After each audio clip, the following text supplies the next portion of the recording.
Hi, എല്ലാവർക്കും നമസ്കാരം. നിങ്ങളുടെ പേര് വോട്ടർ പട്ടികയിലുണ്ടോ? വരുന്ന പഞ്ചായത്ത് തിരഞ്ഞെടുപ്പിൽ നിങ്ങൾ വോട്ട് ചെയ്യാൻ ആഗ്രഹിക്കുന്നുണ്ടോ? നമ്മൾ കഴിഞ്ഞ ഇലക്ഷന് വോട്ട് ചെയ്തതാണേ, നമ്മുടെ പേരൊക്കെ ഉണ്ട് എന്ന് വിചാരിക്കുന്നവരോട്, നിങ്ങൾ ലോക്സഭാ ഇലക്ഷനോ നിയമസഭാ ഇലക്ഷനോ വോട്ട് ചെയ്ത് നിങ്ങളുടെ പേരുള്ള വോട്ടർ പട്ടികയല്ല പഞ്ചായത്ത് തിരഞ്ഞെടുപ്പിന് ഉപയോഗിക്കുന്നത്. സംസ്ഥാന തിരഞ്ഞെടുപ്പ് കമ്മീഷൻ തയ്യാറാക്കുന്ന വോട്ടർ പട്ടികയാണ് പഞ്ചായത്ത് തിരഞ്ഞെടുപ്പിന് ഉപയോഗിക്കുന്നത്. ലോക്സഭാ ഇലക്ഷന് ഉപയോഗിക്കുന്ന വോട്ടർ പട്ടിക മറ്റൊന്നാണ്. ഇത് രണ്ടാണ്. അത് ആ കാര്യം ആരും മറക്കാതിരിക്കുക.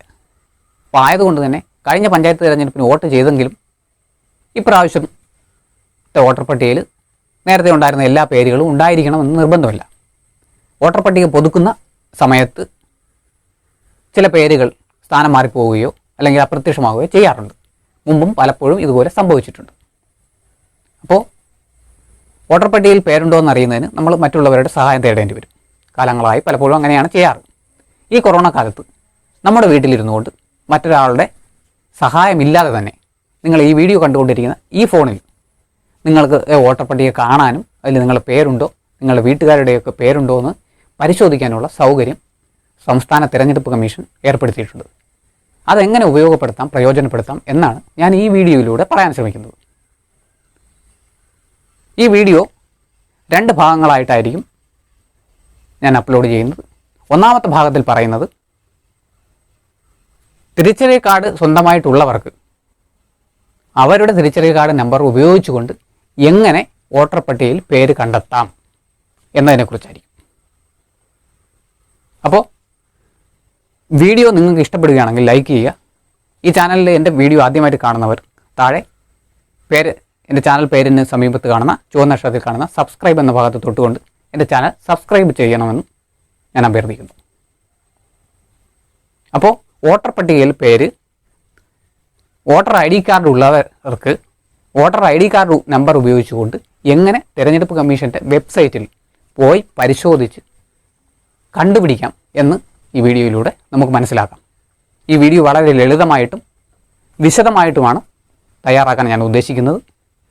ഇത് സാധാരണപ്പെട്ട എല്ലാവർക്കും ഉപകാരപ്രദമാകുന്ന രീതിയിൽ, അവർക്ക് മനസ്സിലാകുന്ന രീതിയിൽ, അവർക്ക് ചെയ്യാൻ പാകത്തിന് ഈ വീഡിയോ കണ്ട് മനസ്സിലാക്കി പൂർണ്ണമായിട്ടും സ്വന്തമായിട്ട് മറ്റാരുടെയും സഹായമില്ലാതെ സ്വന്തമായിട്ട് സൗകര്യപ്രദമായി നമ്മുടെ വീട്ടിലോ നമ്മുടെ മുറിയിലോ നമ്മുടെ ഓഫീസിലോ സൗകര്യപ്രദമായ സമയത്ത് രാത്രിയിലോ പകലോ എപ്പോഴെങ്കിലും നമുക്ക് സൗകര്യപ്രദമായിട്ട് നേരിട്ട് പരിശോധിച്ച് ബോധ്യപ്പെടാൻ പറ്റുന്ന ഒരു മാർഗമാണിത്. ഈ മാർഗം നമുക്ക് ഉപയോഗിക്കാനും സ്വയം നമുക്കിത് ഉറപ്പിക്കാനും മറ്റാരുടെയും സഹായമില്ലാതെ ഉറപ്പിക്കാനും ഈ വീഡിയോയിലൂടെ ഞാൻ നിങ്ങളെ സഹായിക്കാം. അപ്പോൾ ഇതിനു വേണ്ടിയിട്ട് തിരഞ്ഞെടുപ്പ് കമ്മീഷൻ്റെ വെബ്സൈറ്റിൻ്റെ ലിങ്ക് ഞാനിവിടെ ഡിസ്ക്രിപ്ഷൻ ബോക്സിൽ വയ്ക്കുന്നുണ്ട്.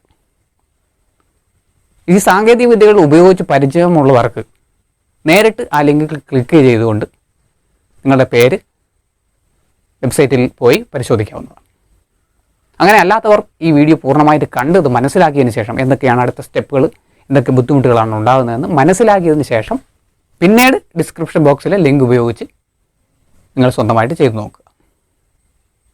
അപ്പോൾ എന്തായാലും ആദ്യമായിട്ട് നിങ്ങൾ ചെയ്യേണ്ടത് എന്താണെന്ന് വെച്ചാൽ ഈ വീഡിയോയുടെ താഴെ കാണുന്ന ആരോ മാർക്കിൽ തൊടുമ്പോൾ നിങ്ങൾക്ക് താഴെ ഡിസ്ക്രിപ്ഷൻ ബോക്സ് ഓൺ ആവുകയും അതിൽ ഞാൻ എഴുതിയിരിക്കുന്ന കാര്യങ്ങൾ വായിക്കാനും സാധിക്കും. അവിടെ നീല നിറത്തിൽ കാണുന്ന ഭാഗം, ആ ഭാഗത്ത് ക്ലിക്ക് ചെയ്യുമ്പോൾ നിങ്ങളുടെ മൊബൈൽ തിരഞ്ഞെടുപ്പ് കമ്മീഷൻ്റെ വെബ്സൈറ്റിൻ്റെ ആ പ്രസ്തുത പേജ് ദൃശ്യമാക്കാൻ പറ്റും.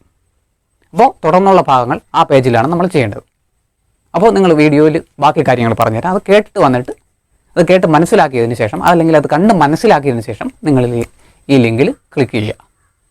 ഈ ലിങ്കിൽ ക്ലിക്ക് ചെയ്ത് കഴിഞ്ഞാൽ ഇങ്ങനെ ഒരു പേജ് നിങ്ങൾക്ക് കാണുവാൻ സാധിക്കും. നിങ്ങളുടെ ഫോണിൽ നിന്ന് ആദ്യമായിട്ടാണ് ഒരു ഇൻ്റർനെറ്റ് സൈറ്റ് തിരയുന്നതെങ്കിൽ ചിലപ്പോൾ ഇങ്ങനെ ഒരു ഓപ്ഷൻ ചോദിച്ചേക്കാം. ഇവിടെ നിന്ന് നിങ്ങൾ ക്രോം ബ്രൗസർ തിരഞ്ഞെടുക്കേണ്ടതാണ്. ഈ കാണുന്ന ക്രോം ബ്രൗസറിൻ്റെ ഐക്കണിൽ ക്ലിക്ക് ചെയ്തുകൊണ്ട് നിങ്ങൾക്ക് നിങ്ങളുടെ ഫോണിൽ ക്രോം ബ്രൗസർ ഉപയോഗിച്ച് തിരഞ്ഞെടുപ്പ് കമ്മീഷൻ്റെ സൈറ്റിലേക്ക് എത്തിച്ചേരാൻ സാധിക്കും. ഇവിടെ നിങ്ങൾക്ക് ഇഷ്ടപ്പെട്ട ഭാഷ തിരഞ്ഞെടുക്കുവാനുള്ള ഒരു അവസരം ഉണ്ടായിരിക്കും. ഭാഷ തിരഞ്ഞെടുക്കുന്നതിനായി നിങ്ങൾ വലതുവശത്ത് മുകളിൽ കാണുന്ന ഈ മഞ്ഞ വരയിൽ തൊടുക. അപ്പോൾ നിങ്ങൾക്ക് ഭാഷ തിരഞ്ഞെടുക്കുന്നതിനുള്ള ഒരു ഓപ്ഷൻ ഇവിടെ തെളിഞ്ഞു വരും. ഇവിടെ ഈ താഴെ കാണുന്ന ബോക്സിൽ നിന്ന് ഇംഗ്ലീഷ് എന്ന് എഴുതിയിരിക്കുന്ന ബോക്സിൽ ക്ലിക്ക് ചെയ്താൽ ഇംഗ്ലീഷും മലയാളം എന്നീ 2 ഓപ്ഷനുകളുള്ള ഒരു മെനു കാണാം. ഇവിടെ നിന്ന് ഞാൻ മലയാളം തിരഞ്ഞെടുക്കുന്നു. നിങ്ങൾക്ക് ആവശ്യമുണ്ടെങ്കിൽ മലയാളം തിരഞ്ഞെടുക്കുക. ആ പേജിൽ ആദ്യത്തെ ബോക്സിലായിട്ട് ജില്ല എന്ന് എഴുതിയിരിക്കുന്ന ബോക്സിൽ ക്ലിക്ക് ചെയ്താൽ ജില്ലകളുടെ ലിസ്റ്റ് ഇവിടെ കാണാൻ സാധിക്കും. ഇതിൽ നിന്ന് നിങ്ങൾക്ക് ആവശ്യമായ ജില്ല തിരഞ്ഞെടുക്കുക. ഞാൻ തിരുവനന്തപുരം തിരഞ്ഞെടുത്തു. അതിനുശേഷം അതിന് താഴെ കാണുന്ന ബോക്സിലാണ് നമ്മൾ തിരിച്ചറിയൽ കാർഡ് നമ്പർ എൻറ്റർ ചെയ്ത് കൊടുക്കേണ്ടത്. നമ്മുടെ തിരിച്ചറിയൽ കാർഡ് നമ്പർ ഇത്തരത്തിലുള്ള ഒരു നമ്പറായിരിക്കും. ഇതിൽ വിവിധ പാറ്റേണിലുള്ള നമ്പറുകൾ നിങ്ങൾക്ക് കാണാൻ സാധിക്കും. ഇതിൽ ഏതെങ്കിലും ഒരു തരത്തിലുള്ള ഒരു നമ്പറായിരിക്കും നിങ്ങളുടെ തിരിച്ചറിയൽ കാർഡ് നമ്പർ. നിങ്ങളുടെ തിരിച്ചറിയൽ കാർഡ് നമ്പർ ഏതാണോ ആ നമ്പർ കൃത്യമായി ആ പേജിൽ എൻറ്റർ ചെയ്ത് കൊടുക്കുക. ഞാനിവിടെ ഒരു തിരിച്ചറിയൽ കാർഡ് നമ്പർ എൻറ്റർ ചെയ്ത് കൊടുക്കാൻ പോവുകയാണ്.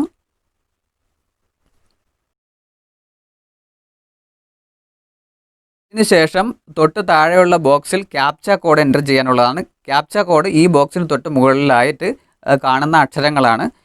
സാധാരണയായി ചെറിയ ഇംഗ്ലീഷ് അക്ഷരങ്ങളാണ് ക്യാപ്ച കോഡായിട്ട് തിരഞ്ഞെടുപ്പ് കമ്മീഷൻ്റെ വെബ്സൈറ്റിൽ വരുന്നത്. ഇത് വളരെ എളുപ്പത്തിൽ നിങ്ങൾക്ക് എൻറ്റർ ചെയ്യാൻ സാധിക്കും.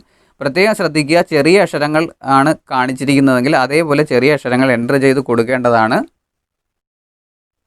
അതിനുശേഷം താഴെ കാണുന്ന സബ്മിറ്റ് എന്ന് പറയുന്ന ബട്ടൺ എൻറ്റർ ചെയ്യുക. ഇവിടെ ഇപ്പോൾ നോ ഡാറ്റ എന്ന് അതിന് താഴെയായിട്ട് കാണിച്ചിരിക്കുന്നത് നിങ്ങൾക്ക് കാണാൻ സാധിക്കും. അതായത് ഞാൻ കൊടുത്ത വോട്ടർ ID കാർഡ് നമ്പർ അനുസരിച്ചിട്ടുള്ള ഒരു വോട്ടറും ആ ജില്ലയിലെ തിരുവനന്തപുരം ജില്ലയിലെ വോട്ടർ പട്ടികയിൽ ഉൾപ്പെട്ടിട്ടില്ല എന്നാണ് അതിനർത്ഥം. ഇവിടെ നമുക്ക് മറ്റൊരു വോട്ടർ ID കാർഡ് എൻറ്റർ ചെയ്ത് നോക്കാം. ഇവിടെ ഒരു കാര്യം നിങ്ങൾ പ്രത്യേകം ശ്രദ്ധിക്കേണ്ടതാണ്. നിങ്ങളുടെ വോട്ടർ ID കാർഡിൽ എങ്ങനെയാണോ നിങ്ങളുടെ നമ്പർ ഉള്ളത് അതേപോലെ ആ നമ്പർ അതേപോലെ ഇവിടെ എൻറ്റർ ചെയ്ത് കൊടുക്കേണ്ടതാണ്. തിരിച്ചറിയൽ കാർഡ് നമ്പർ എൻറ്റർ ചെയ്തതിന് ശേഷം നമ്മൾ താഴെയുള്ള ബോക്സിൽ ക്യാപ്ച കോഡ് എൻറ്റർ ചെയ്യുക. ക്യാപ്ച ബോക്സിനകത്ത് കാണുന്ന അതേപോലെ എൻറ്റർ ചെയ്യാൻ ശ്രദ്ധിക്കുക. വലിയ അക്ഷരം ചെറിയ അക്ഷരം അത് ശ്രദ്ധിച്ച് ചെയ്യുക. സാധാരണഗതിയിൽ എല്ലാം ചെറിയ അക്ഷരമാണ് വരാറ്. അത് കൃത്യമായി എൻറ്റർ ചെയ്ത് കൊടുത്ത് താഴെ സബ്മിറ്റ് ബട്ടണിൽ ക്ലിക്ക് ചെയ്താൽ നമുക്ക് ആവശ്യമായ വിവരങ്ങൾ കാണാൻ സാധിക്കും. ഇത് ഇവിടെ ഞാൻ കൊടുത്ത തിരിച്ചറിയൽ കാർഡ് നമ്പറിൻ്റെ വിശദ വിവരങ്ങൾ താഴോട്ട് വന്നിരിക്കുന്നത് നിങ്ങൾക്ക് ഇവിടെ കാണാം. അവിടെ ആദ്യമായിട്ട് സീരിയൽ നമ്പറുണ്ട്. അത് വോട്ടർ പട്ടികയിൽ നമ്മുടെ പേരിൻ്റെ ക്രമ നമ്പറാണ്. അതിന് ശേഷം ജില്ല, local body, ward number, polling station number, വോട്ടറുടെ പേര്, വയസ്സ്, വീട്ടുപേര് ഒക്കെ ഇവിടെ കാണാൻ സാധിക്കും. ഇതിൽ നിന്ന് ആവശ്യമായ വിവരങ്ങൾ നമുക്ക് എഴുതി സൂക്ഷിക്കുകയോ സ്ക്രീൻഷോട്ട് എടുത്ത് സൂക്ഷിക്കുകയോ ചെയ്യാം. ഇത് തിരഞ്ഞെടുപ്പ് സമയത്ത് നമുക്ക് എഴുതിക്കൊണ്ട് പോയാൽ നമുക്ക് പോളിംഗ് ബൂത്തിൽ കൊടുക്കേണ്ട സ്ലിപ്പായിട്ട് ഉപയോഗിക്കാൻ സാധിക്കും. ഇതിൽ പ്രധാനമായിട്ടും നമുക്ക് പോളിംഗ് ബൂത്തിൽ ആവശ്യമായിട്ട് വരുന്നത് നമ്മുടെ ക്രമ നമ്പറാണ്. ക്രമ നമ്പർ വളരെ പ്രധാനപ്പെട്ടതാണ്. വോട്ടർ പട്ടികയിൽ ഇത്ര നമ്പറിലാണ് നമ്മുടെ പേര് എന്നുള്ള ക്രമ നമ്പറാണ് നമ്മുടെ സ്ലിപ്പിൽ ഏറ്റവും പ്രധാനമായിട്ട് കുറിക്കേണ്ടത്. ഇത് കുറിച്ച് കൊണ്ടുപോയാൽ നമുക്കൊരു മറ്റൊരു സ്ലിപ്പിൻ്റെ ആവശ്യമില്ല. നമ്മുടെ വോട്ടർ ID കാർഡും ഈ ക്രമ നമ്പരും പേരും മാത്രം മതിയാവും. അതുകൊണ്ട് തന്നെ നമുക്ക് നമ്മുടെ സമ്മതിദാന അവകാശം അതായത് വോട്ട് ചെയ്യാനുള്ള അവകാശം വിനിയോഗിക്കാൻ സാധിക്കുന്നതായിരിക്കും. ഇത്തരത്തിലാണ് വോട്ടർ ID കാർഡ് നമ്പർ ഉപയോഗിച്ച് തിരഞ്ഞെടുപ്പ് കമ്മീഷൻ്റെ വെബ്സൈറ്റിൽ നിന്ന് നമ്മുടെ വോട്ടർ പട്ടികയിൽ പേരുണ്ടോ എന്ന് പരിശോധിക്കുന്നത്. അപ്പോൾ വീഡിയോ എല്ലാവർക്കും ഇഷ്ടപ്പെട്ടല്ലോ. വീഡിയോ ഇഷ്ടപ്പെട്ടെങ്കിൽ നിങ്ങൾ വീഡിയോ ലൈക്ക് ചെയ്യുക. നിങ്ങളുടെ അഭിപ്രായങ്ങളും നിർദ്ദേശങ്ങളും സംശയങ്ങളും കമൻറ്റ് ബോക്സിൽ കമൻറ്റായി രേഖപ്പെടുത്തുക. സംശയങ്ങൾക്ക് ഞാൻ കൃത്യമായിട്ട് മറുപടി പറയാൻ ശ്രമിക്കാം. ഈ വീഡിയോ നിങ്ങൾക്ക് ഇഷ്ടപ്പെട്ടെങ്കിൽ നിങ്ങളുടെ സുഹൃത്തുക്കൾക്കും ബന്ധുക്കൾക്കും മറ്റു ഗ്രൂപ്പുകളിലേക്കും ഷെയർ ചെയ്ത് കൊടുക്കുക. അവർക്കും ഇത് ഉപകാരപ്രദമാകട്ടെ. അപ്പോൾ ഇത്തരം ഉപകാരപ്രദമായ വീഡിയോകൾക്കായി എൻ്റെ ചാനൽ സബ്സ്ക്രൈബ് ചെയ്യുക. വീഡിയോ കണ്ട എല്ലാവർക്കും നന്ദി.